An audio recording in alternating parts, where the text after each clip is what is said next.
hello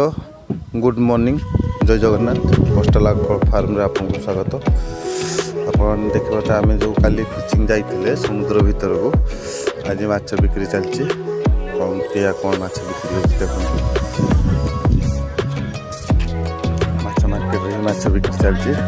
देखिपारे माछ आमर ये होता 70-80 टका 90 टका माछ बिक्री हो देखुए केते माछ एगुड़ा हूँ पाटिया पाटिया माछ माछ बिक्री हो सब साइज होगी रोचे बेपारी नौकरी कैरेटर पैकिंग चलती कैरेटर केमती पैकिंग चलती देखिए आम माछ बछा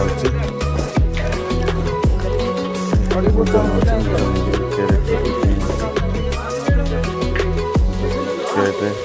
पैकिंग टे लुण मगागला आइस दिया बहुत माछ देखिपे पाखापाखि 3-4 कुंटल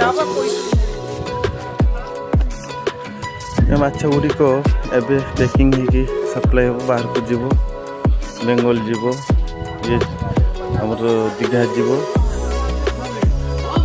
देखुए बहुत माछ